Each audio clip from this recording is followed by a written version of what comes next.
Welcome everybody and thank you for joining us. My name is Maya. I'm a grade 12 student here in Calgary, and I'm the current director of the Canadian Rockies Youth Network. Co-hosting with me today, I have Sophia. Hi everyone, I'm Sophia. I am a grade 11 student from Calgary, and I am the current event coordinator for the Canadian Rocky Youth Network. Yeah. Today, we're going to talk mainly about what exactly is the Canadian Rockies Youth Network, why it should matter to you guys, and how you all can get involved.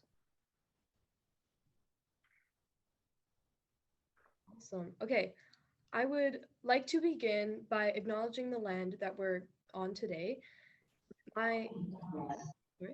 In the spirit of taking action on truth and reconciliation, I'd like to honor and acknowledge that I am calling from Mohkinstsis on Treaty 7 territory. Treaty 7 is home to the Blackfoot Confederacy that consists of the Siksika, Kainai, Piikani, as well as the Nakota and Tsuut'ina nations. This territory is also home to the Métis Nation of Alberta, Region 3, which is the historic Northwest Métis homeland. I've lived my whole life here in Mohkinstsis, and I've been fortunate enough to play, climb, travel, and explore these Rocky Mountains within Treaty 7 territory. Yeah, there's only The land is the reason here. This land is the reason I'm here talking to you all today. I feel very strongly about preserving and advocating for the land that has provided me with so much. When I look to advocate for the environment, I consider the Indigenous people that were here before me, as well as the Indigenous people that are here today. And I see that we have a few new people joining us, so welcome everybody. Thank you so much for taking the time to join us today. Yeah. Alrighty, to kick us off, I'll explain what the Canadian Rocky Youth Network is. First of all, the Canadian Rocky Youth Network is a really not long name, so you can just call us CRIN. So CRIN is focused on empowering the voice of youth leaders across the Rocky Mountains, as well as creating new leaders. We take action and cover topics such as land management, watersheds, reconciliation with Indigenous people, tourism, policy change, and wildlife coexisting. A topic that Ava is going to get us a little closer to and talk a little bit more about in a second. Right now, I would like to introduce the founders of the Canadian Rocky Youth Network, Ben Green and Alex, to explain how CRIN got started. Hey, thank you so much for having us. And yeah, my name's Ben, and right now I am in my second year of biomedical engineering at the University of British Columbia. And yeah, like a couple of years ago, 2 years ago now, I was in Maya's position as a co-director of the Canadian Rockies Youth Network. And I'll just explain really quickly kind of how the network was born. But just to start, I'd also like to acknowledge that I'm talking from Vancouver, and specifically from the traditional, ancestral, and unceded territories of the Musqueam people. And the Musqueam people are the oldest known population to live on the land that is now the University of British Columbia. So just to get things started, I guess the youth network was initially born out of a failed project I had in grade 10. Basically, my idea was to get involved with the Lake Louise ski area expansion, which was happening at the time. And I quickly realized, along with my friends and classmates, that there was no consultation with youth groups regarding the decisions that impact us the most. In my specific experience, it was regarding land use in Lake Louise, but a lot of my classmates also had similar problems. And the real problem is that most decision-making is left up to governing bodies and the stakeholders that they want to consider. And that's great, you know, we get a vote in our government and they'll make the decisions for us. The only problem is there's one key stakeholder group that the government does not have to appease, and that is youth, because youth can't vote. And because of that, adults can become incredibly short-sighted, thinking like only 1 or 2 years or an election cycle into the future. So youth really have to be the body that advocates for the future. One principle I learned was the 7th generation principle, and that is the idea that all of our decisions regarding the land, regarding our place, or anything should be made considering 7 generations into the future. So one job youth have to do right now is to advocate for these generations. So after that project, a couple of friends and I, Alex, who is here today, we built the network and we hosted 2 summits, one in Jasper, one online. And yeah, I'll just like to finish off before I pass it off to Alex about why it's important to get involved. First, of course, as I've already mentioned, it's really important to advocate on behalf of youth and on behalf of the 7 generations that are in the future. We have to hold our governing institutions accountable for ourselves. Also, it's just an amazing leadership experience. The world really wants new youth leaders right now, whether that's on the global stage or just in a place like your community. It's great to get involved. If you like the outdoors, there are going to be lots of opportunities to go exploring in the mountains, I'm sure. I was fortunate enough to go on a backpacking trip with Maya a couple of years ago with Outward Bound. And overall, it's just a blast working with the network. So yeah, really, I encourage you to get involved, and I'll pass it off to Alex to see what he has to say. Thank you for having me. Awesome. Thanks so much, Ben. No, it's so great to be here chatting with you guys again. So before I get started, I'm just going to do something similar to Ben. I just want to take a minute. So I'm joining everyone today from Waterloo, Ontario, from the University of Waterloo. And I just thought it's important that we take a minute to acknowledge that the University of Waterloo and its campus is located on traditional territories of the Neutral, Anishinaabe, and Haudenosaunee peoples. And this main campus, which is where I'm at right now, is actually part of the Haldimand Tact, which is land that was granted to the 6 nations, including 6 miles on each side of this Grand River that runs through Waterloo-Kitchener area.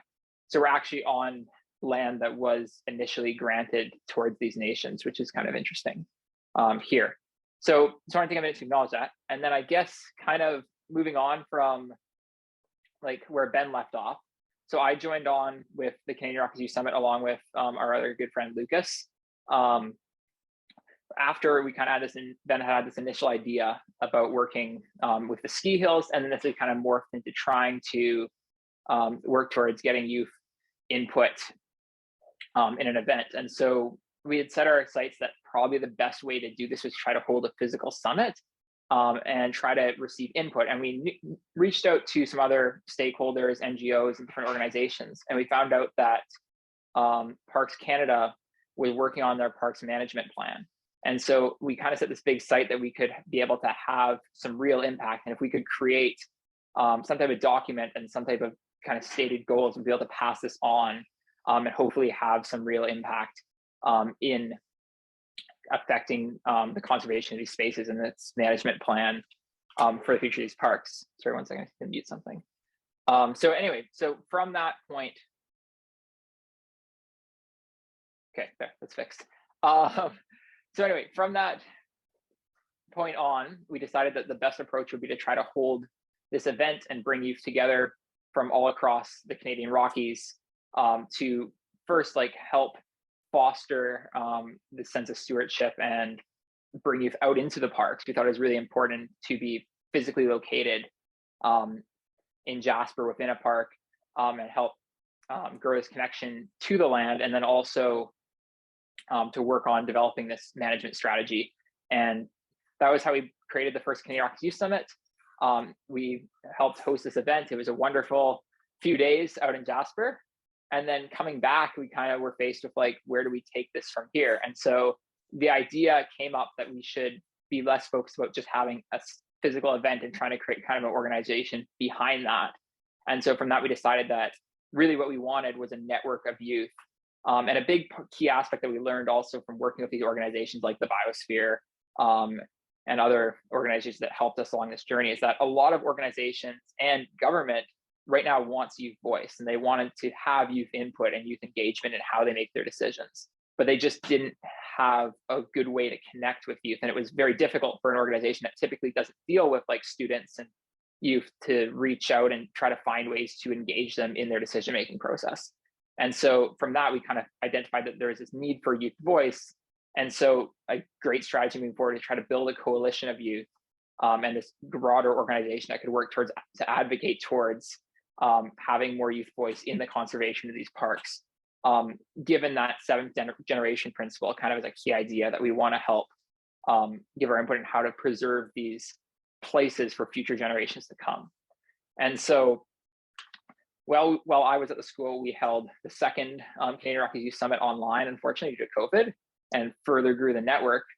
And then kind of from that point, we passed off this project, and it's super exciting to see where it's came. And today, learning about all the things that are going on and how it's continuing on, which is pretty exciting. So, I mean, it's been, I guess I'll pass it back pretty soon, but it's been an amazing journey working on this. And I guess if I had to leave people like here today with something, I would just say like, it's really important, I think, to get involved in this type of stuff in high school and work on these things. Like you can really have a big impact on the world through these type of projects and make positive change. And on top of that, like once you get to university, if you're planning on going to university or higher education, it's a lot harder. Like things get a lot more busy. Even being an adult, life is way more busy. So while you have this really amazing opportunity while you're in high school to be able to like fully take advantage of exploring things like this. And it's a pretty cool opportunity to be able to work on these type of things. And like the skills I've learned from working with the Canadian Rockies Youth Network and taking part in this stuff has been amazing. And it's came back in so many ways in terms of just having these opportunities. And I think that it's a really cool program to be able to work on something like this while you're in a high school. So I guess that's kind of my short little intro. But yeah, I'm super excited to hear more about everything today as well. That's great. Thank you so much, Ben and Alex, for sharing. We really appreciate you taking the time, and it's so cool to see where the founders have ended up now in your university careers. I would like to now, thinking about like what we're doing currently, I'd like to bring us up to date, and we're going to dive into another environmental issue which happens a lot in the Bow Valley, and this is the issue of wildlife coexistence and bear relocation. So with that, I'd like to introduce Ava and Heidi from the Biosphere in Canmore to talk to us about wildlife coexistence. You two can introduce yourselves and then share your parts.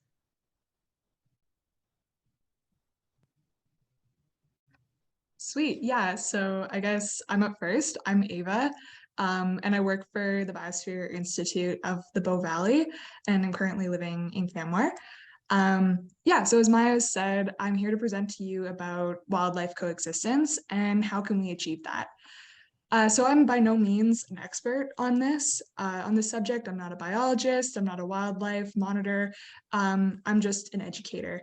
And so every day I'm learning a little bit more about wildlife and their behaviors, and is open to about learning more. So I'm going to use this skill of education and tell you all a story, and one that I was taught and was passed down to me. And so this story is pretty famous. I'm sure a lot of you will know it, but I hope that even if you do know it, you'll still learn something from this talk. So while I'm telling you this story, I want you to keep one sort of question in mind, and that is, can humans and wildlife peacefully live together? And so that key word is peacefully. And so we'll come back to this question a little bit at the end. So our story begins with a bear, of course. So I want to introduce you all to Bear 148. You can see a picture of her at the bottom. And so she is a 6.5-year-old pregnant bear living in the Bow Valley during this story. And so this bear became really famous in the community of Canmore and Banff. And she had so many encounters that people saw her more as a friend than an actual wild animal. She became almost like a living tourist attraction for people in the town. And because most of the community were pretty smart and knew how to handle wildlife, most of the encounters were almost always harmless. But as the town grew and more people came to Canmore and to Banff, she couldn't avoid being in contact with humans, and it grew pretty dangerous. And so that image on the top is her charging a school on a school ground. And so because of this, she was relocated twice in one summer away from Canmore. But Canmore and the Bow Valley region was her home. It's where she grew up. She had her den there. She knew the area pretty well. So she always wanted to be back there, and she almost would end up in Canmore always. And so bears are pretty smart. They know where their home is. And so once again, she was relocated to the Kootenays, which is 63 kilometers away from the town site. And she traveled all the way back in under 10 days, which is crazy. So it was clear to the town and the people there that relocation was not the answer for Bear 148. There needed to be a different solution.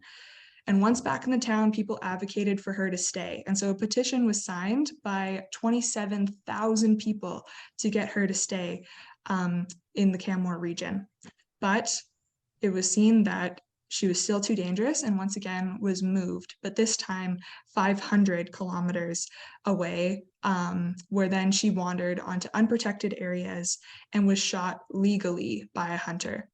And so in a case like this, it was just too far for her to come back to Canmore and was killed. And so when a bear is relocated in a story like this, there's only a 30% chance that the bear will survive. So that's 1 out of 3 bears surviving after being relocated. And so this number is even lower in the fall. And that's because during the summer, these bears will spend all of their time looking for food, looking for territory, eating, getting to know the land and the others around it. And then when you move a bear right before it has to hibernate, it almost always ends in death. And so this is a huge problem right now. In some years, 20 bears will be relocated from Canmore. And that's a pretty sad truth that we have to face. And it's a lot of us ignore this fact. And it can be pretty easy to say, well, that's not my problem. Like, I don't really care. It's not affecting me personally, but every issue that's affecting the wildlife in these shared mountain spaces is ultimately going to affect us. So back to the question in the beginning, some of you may be thinking, well, people and wildlife can't coexist together. It just can't be possible. And that might be true. I don't have all the answers. This is still a pretty big problem. But there are some ways that we can lessen our impact on wildlife and take a step closer to living peacefully with wildlife. So one thing we can do is not approach or feed wildlife, because this could lead to human injury or death of the animal. So I'm sure all of you have heard of the saying, a fed bear is a dead bear, and that is very much true. When a bear eats human food, they become habituated. And so it's like when your dog is begging at the dinner table, and every time you give a piece of food to your dog right when you sit down, it starts to learn that's where the food comes from. And the same thing sort of happens with the bear. So once the bear knows where to get easy food, easy access, it becomes more courageous. And that's when dangerous encounters can occur. So some things that we can do to avoid wildlife encounters, because I'm sure a lot of you don't want to see wildlife, I don't, is that we can make lots of noise to alert animals of our presence. So we can talk loudly, we can sing, we have like bear calls, those are huge. We can travel in groups, we can walk our pets on leash. Be aware of your surroundings and recognize the signs of wildlife. So like scat and tracks and all those different things. We can respect area warnings and closures. If there's a bear in the area and you see a sign, don't go towards it, go away. You can leave the area if you see or smell a dead animal. A lot of the time, if you can smell it or see it, soak in an animal. you can carry bear spray and know how to use it. Bear spray is a helpful tool that can save your life and a wild animal. But yeah, so like I said before, this is still a huge problem. And this could be a potential project that you can work on if you feel really passionately about wildlife coexistence and you want to be able to help be a part of it. Go for it. Take this on with the Canadian Rockies Youth Network. Yeah, so this is sort of the end of my spiel. I can hand it off to my colleague Heidi.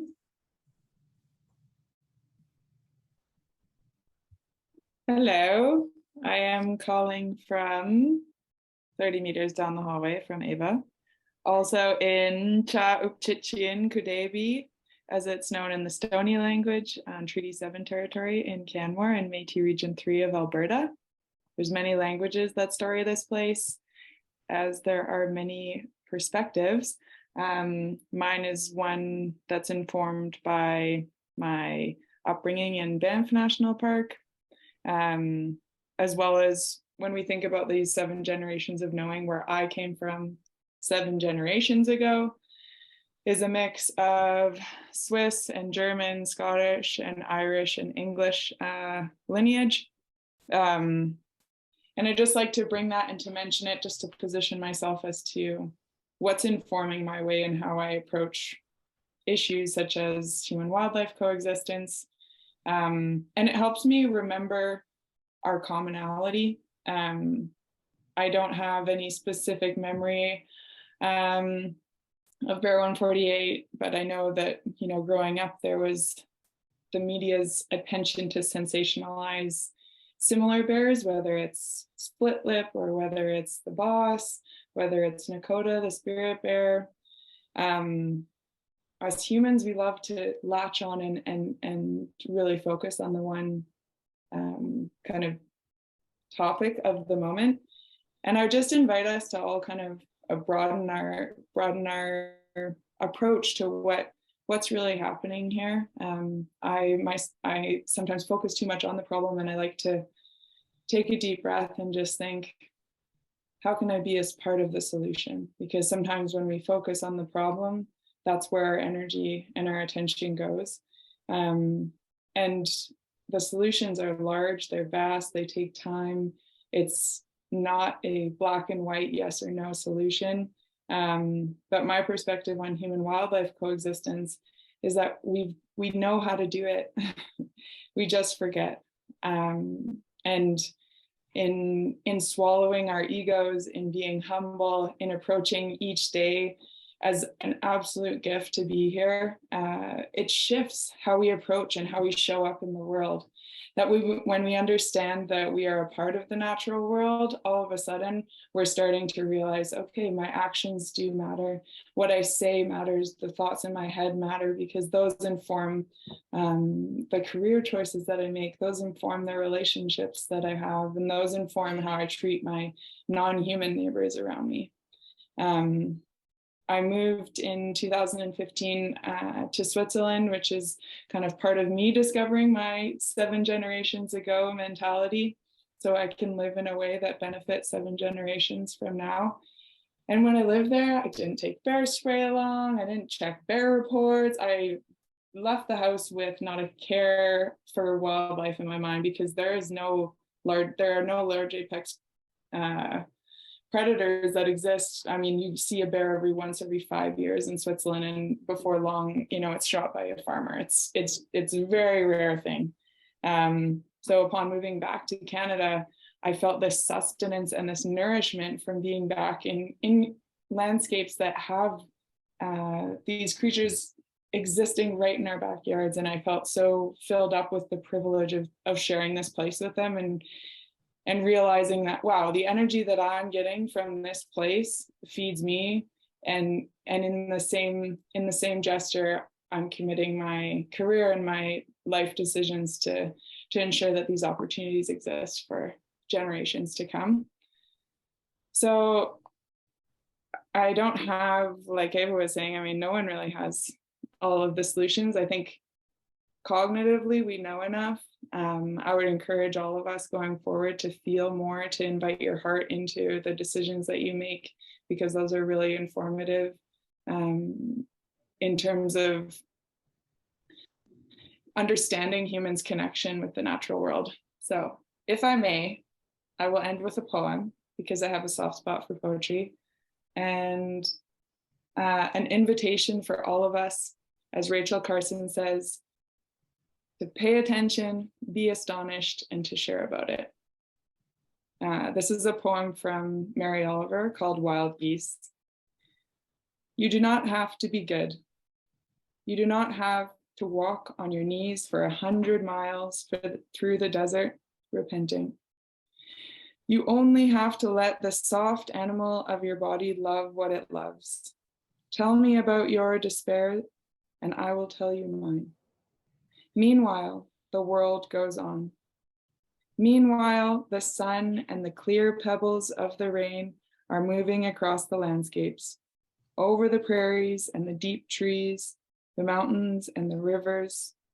Meanwhile, the wild geese, high in the clear blue air, are heading home again. Whoever you are, no matter how lonely, the world offers itself to your imagination, calls to you like the wild geese, harsh and exciting, over and over, announcing your place in the family of things. And that's a poem by Mary Oliver called Wild Geese. And it just reinstates how we are part of the natural world. We are part of the solution, and pay attention, be astonished, and share about it, as Rachel Carson would say.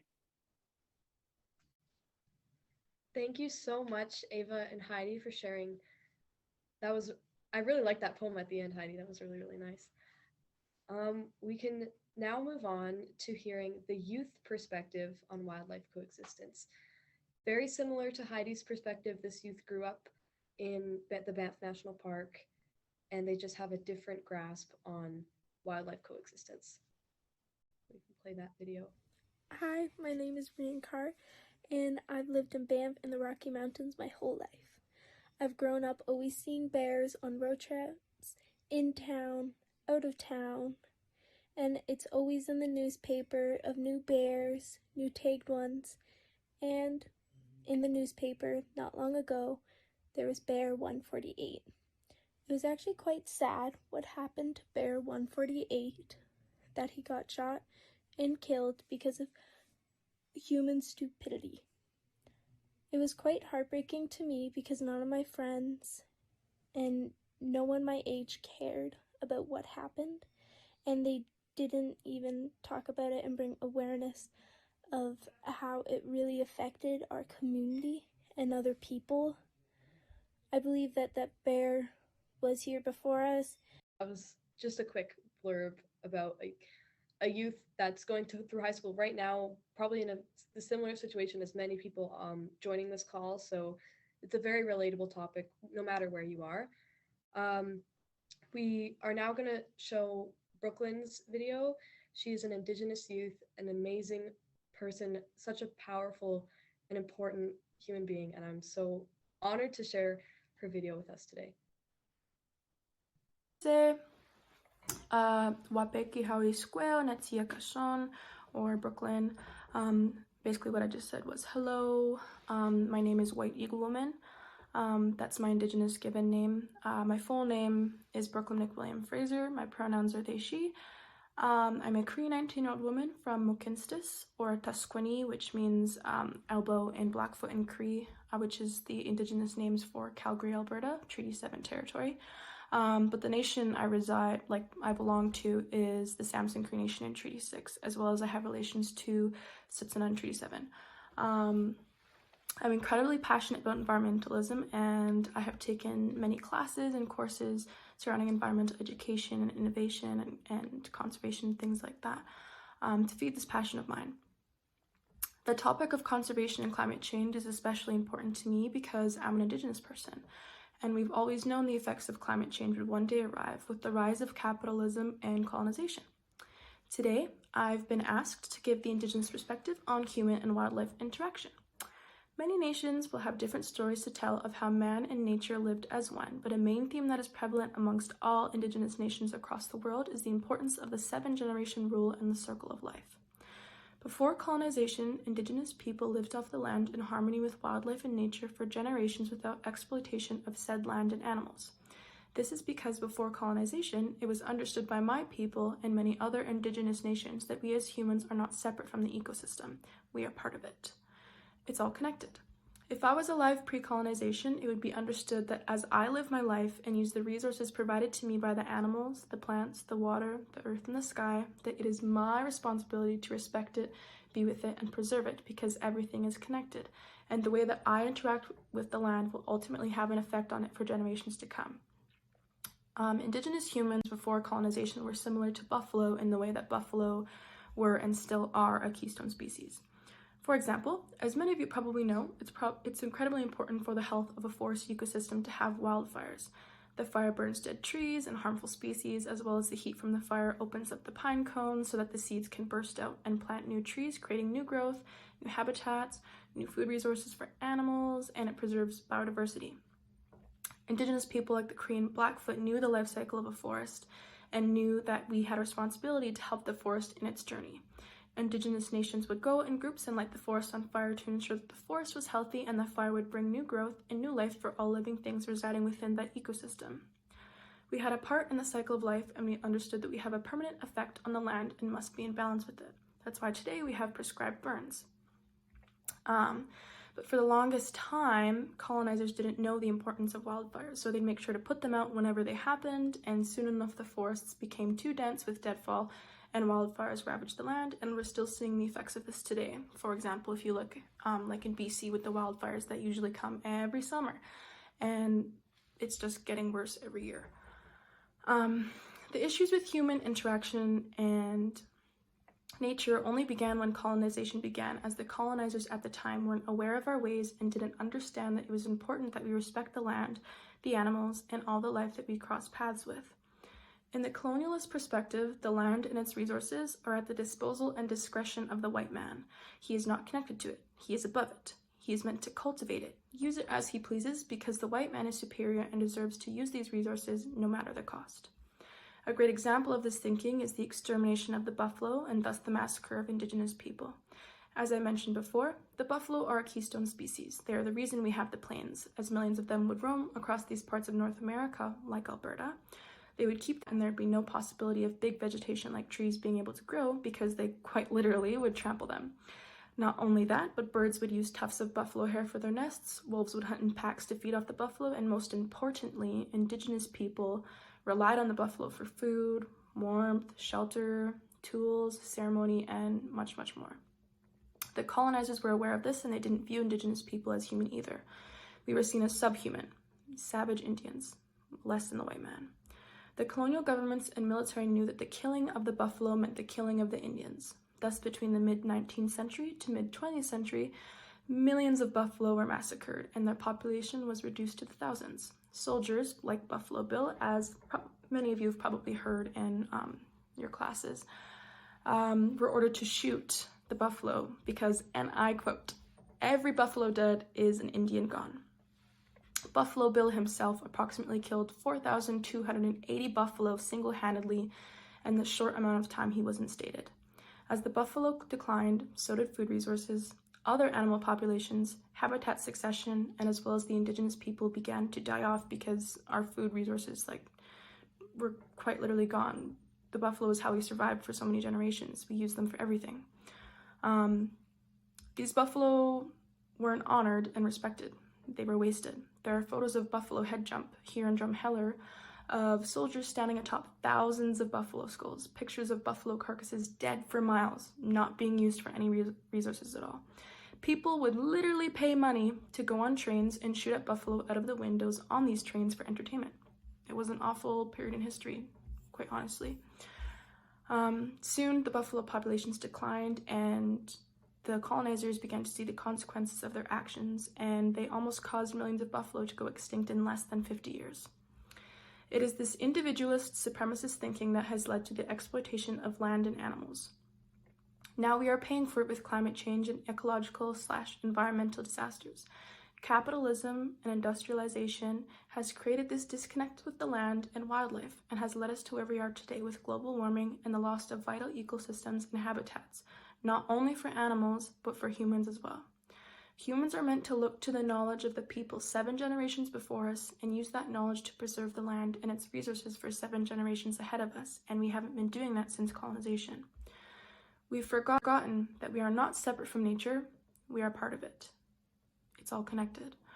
I encourage you all to look into the Buffalo Treaty. It's a movement and treaty that was signed to reintroduce buffalo to the plains as part of reconciliation and rehabilitations of the plains ecosystem, as the plains ecosystem is one that has suffered the most since globalization. It's a beautiful representation of the circle of life, preservation, and how everything is connected. One elder who was giving a presentation on the Buffalo Treaty told us of when they introduced a bison to Jasper National Park. They flew the buffalo in and plopped him down in an area of land that was restricted of human access, and they watched and observed for a few days to see what would happen. And just like that, it was like the buffalo never left. Birds would come down and take tufts of the bison's hair for the nest. Eagles would circle above watching. The wolves would sit nearby and observe, trailing the bison as it went along. The animals, water, trees, and earth, it holds memories. Everything has its place.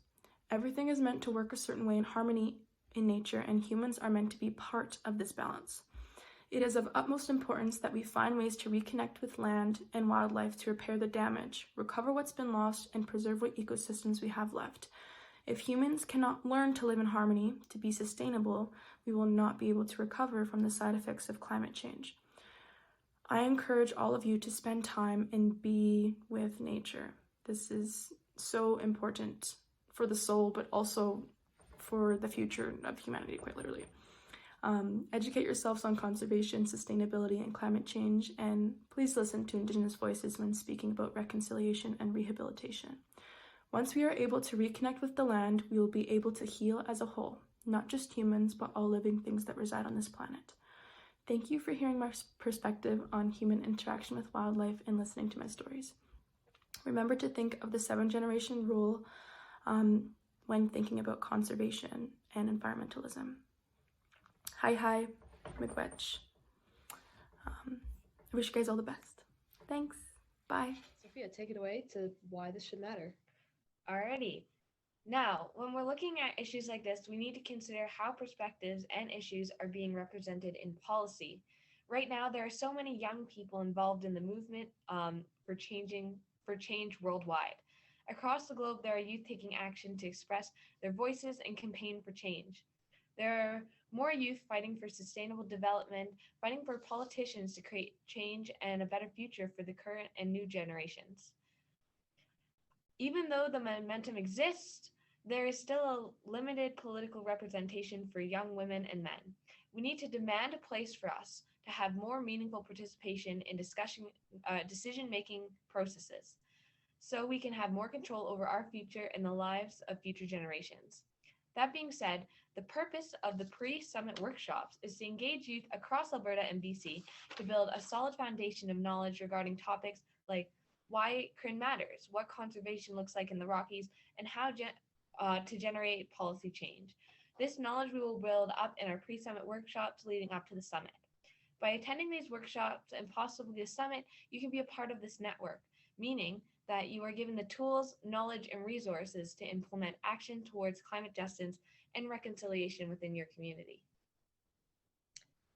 For what Crin is doing now, we have a strong core committee of 10 youth working very hard to organize these types of pre-summit workshops and organize our summit, which is going to be happening March 9th through 12th in the Kananaskis. This summit is a jam-packed 3-day outdoor adventure full of engaging speakers, fun activities, and you will leave the summit with an implementable action plan that you can take back to your community and get started with that. We can now move on to talking about what Crin has done in the past to give you guys a better idea of what we've done and the types of trips that you could all be a part of. So in addition to planning our life-changing summit, we also had our wildlife fence check, which happened near Vermilion Lakes. We checked along the fence. We checked the fence for small holes for little critters to get through, and then they would go onto the highway. So we closed those holes off with wire And then the larger damages, like big boulders falling down, we found like car scrap metal on the side. We took a GPS tracking location of that place and we reported it to the Alberta Park staff so they could deal with it at a later date. This is just one example of the volunteer events that we do with Alberta Parks.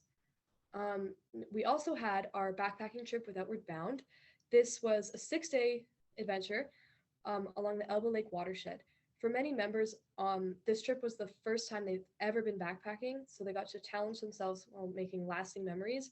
Ava and Ben were on that trip, and I don't think will be the same afterwards. Those trips just kind of do that to you. We also hosted our Take Action Day that happened here in Calgary, in Fish Creek. We celebrated youth taking action on environmental issues across Alberta. It was a fun day, jam-packed full of art, music, letter writing campaigns, and very good food. Our most recent trip, which happened in September, was our CRIN committee retreat. So this was kind of the kickoff of our core committee and getting us all friends and like getting us all to know each other a bit better. During this 2-night trip, we slept in tents. We went on a really beautiful hike in fall. And most importantly, we planned the workshop that you are all watching right now. So again, these are just a few examples of the types of trips and events that we do that you guys can all become a part of. Now, if you want to be a part of these amazing events, there's 2 things you have to do. Please keep attending these workshops. Our next one is December 6th, and we will be learning about what conservation looks like in the Rocky Mountains, where you'll hear from industry professionals and scientists. If you would like to be further involved with CRIN and receive the invites to further Canadian Rockies Network events, please scan the code and fill in a 30-second sign up for an email list to hear about upcoming CRIN events, which will hopefully be happening soon. So it'll be very exciting. Mm-hmm. So yeah. So if you guys want to scan that, we'll give you a second before we move into any questions. Yeah. We'll just leave the QR code up for a bit there. We will also be sending out the link to anyone in case you don't have your phone on you right now.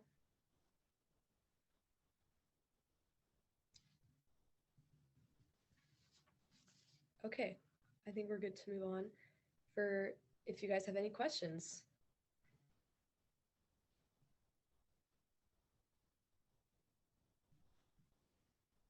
Ooh, thank you, Heidi, for sharing your poem in the chat there. I'll probably send that out in an email as well. Yeah. For people that weren't able to hear it live.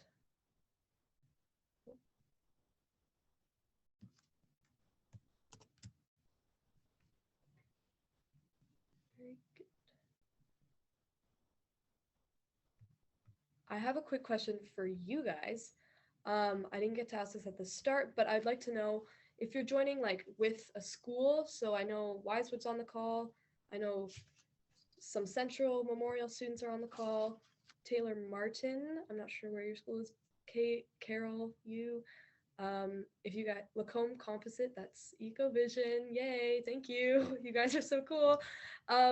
If you want to like share roughly how many students are joining in your class, that would be awesome to hear. And then also, yeah, if you guys have any questions, please let us know. Hey guys. Yeah, I'm Taylor. I'm here with Carol Yu at Father Lacombe High School. We're in Calgary as well. We're friends of Adam, Rob, Lauren, and some of the old guard.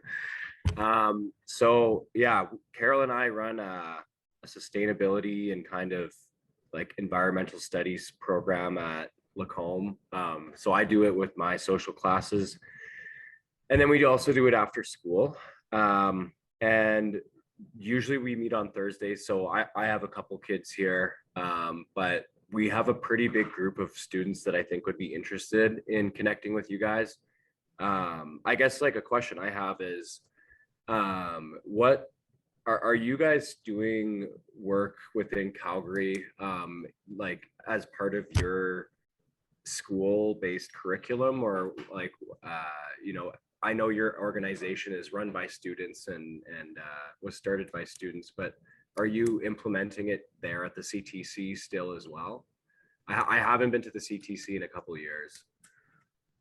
So regarding the CTC, the class there that we're in right now, like energy and environmental innovations, there are always action projects going on in that class as part of like their projects for the class, but that's sort of separate to the Canadian Rockies Youth Network because this network is a project that was started out of the class. So they are linked, but most of the like action projects that we can do in Calgary can be implemented separately from CT, like all over Calgary. We've done a bit of volunteering we have a member who's pretty active in volunteering in Fish Creek Park. So that's an example of how we could implement this type of thing in Calgary. Cool. Yeah. Mm-hmm. I see EcoVision is logging off, but thank you guys for coming. Yeah. Any other questions? Oh, I think Mr. Bo dropped one in the chat. How many pre-summit workshops will there be after this? So this is our first like kickoff pre-workshop, and then we will have 2 more workshops that are very much like you are learning new skills, you are learning knowledge and tools. That the one happening on December 6th, and then another one happening January 10th. And then the last workshop is dedicated more for the people that are coming to the summit.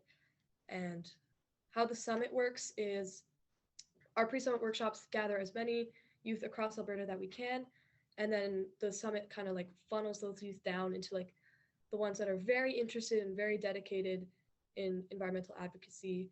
We're hoping to get like 3 to 5 students from each school representing, like 5 students representing Revelstoke, 4 students representing Fernie, 4 representing Lacombe, things like that. So that's how the summit will work. So there are 4 pre-summit workshops total. This is the first one, and the last one is not open to everybody, but just the ones coming on the summit. What should we do to prepare for the summit? That's a very good question. When you think about like the climate action plan that you want to implement in your community, start thinking about a problem that you see that you can manageably fix. Like we're not going to solve climate change at our summit, but we can take steps towards actions that are realistic and something that we could be able to take on. So just think, for preparing for the summit, think of a problem you see in your community that you want to address. If I heard correctly. So with Calgary, we will be pulling students from Calgary, but it is a different, like we want to limit the amount of students from Calgary. I know like we have a CRIN committee of 10 kids, and then if we bring our committee that's been working on these workshops, we can't bring everyone. But we do want to bring we want to bring the very dedicated and interested kids from Calgary out to the summit because they have a different view on the Rocky Mountains as to a kid living in Banff, right? And we want to get those perspectives, just a variety. We want kids from Crow's Nest Pass who live in like a resource area, different perspective than Calgary. So we will be pulling kids from Calgary, but the numbers will be limited there. Mm-hmm. All right, if you guys don't have any more questions, then you're free to go. We're right on our 4:30 mark. So thank you all again. Thank you so much for taking the time out of your day to share this workshop. Teachers, like, thank you so much. We cannot access the students without you. So you're a major part of this as well. Thanks, guys. Yeah, thank you. Thank you. Have a good day.